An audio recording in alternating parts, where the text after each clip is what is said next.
Hi, I'm Elliott. I play guitar in Blessthefall. We're going to look at some gear that I use on the road. Here's my pedal board. Chain starts with a drop tune pedal. So pretty much what I don't do is this thing can go through I think it's 50 semitones, so it can go half step, half step, half step. So pretty much I have a guitar set to D, drop D, so it doesn't have too much tension on the neck. And then I just drop it to C with this. Throughout the set I alternate between B and C, and then turn it off to go back to D. I don't have any guitar changes unless something happens. It's a lot of pressure off of our tech, and it's a good time because you can have one show where you play 3 shows without changing one guitar and then drop to the other backup, and that's never played a show. So it's been pretty cool, easy on him, and convenient for myself. So then that goes right into a Tu3 Tuner, which is pretty basic. That goes right into the music comm. This is kind of like the brains of everything. So these are all independent parallel loops, this chain being the effects loop, the bottom one being straight in as if it was in front of the head. It sounds super complex, but it's really not too bad. EQs in the effects loop, Strymons, Big Sky, timeline. This is a reverb, this is a delay, huge amount of effects. And then I use a Maxon OD808. This is like my favorite pedal, I feel like. And then my noise suppressor NS2. So it's pretty simple.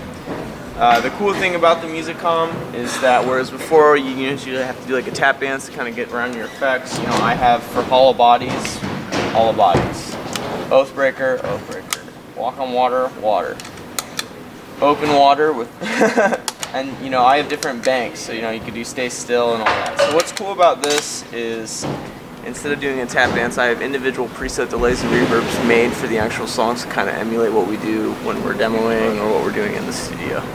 So it's really convenient. Big Sky and the timeline are some of the best pedals I've ever used for when it comes to like delays and reverbs. And I've used a ton. I've had a DD20, I've had a DL4, I've had the Nova delay, and the Strymon just kind of beats the snot out of all of them. So it's kind of a big boy pedal when you want to graduate. It's been pretty great though, and it's super easy to use on the road. For heads, big surprise, I use an EVH. Eric's actually got my backup one over on his thing. I use the G3 Sennheiser. I've had that thing for probably about 5 years. I've taken it on every international tour we've ever been on, and it still works. So I mean, that's a testament to Sennheiser. Yeah, nothing too crazy. I don't use the crunch. As you can see, there's nothing marked on this one, but right now I'm going between the high gain and the clean. Although I do think that the crunch is pretty darn close. I've seen some bands really use it well, like we were on tour with ETID, and those guys just kill it with the crunch. So it made me kind of like go back to it and try and replicate that, and I just haven't been able to find a proper part in our set where it's easy to just do that instead of just dialing the volume down. So it's been pretty crazy, but pretty simple layout. Looks kind of intimidating with the MIDI controller.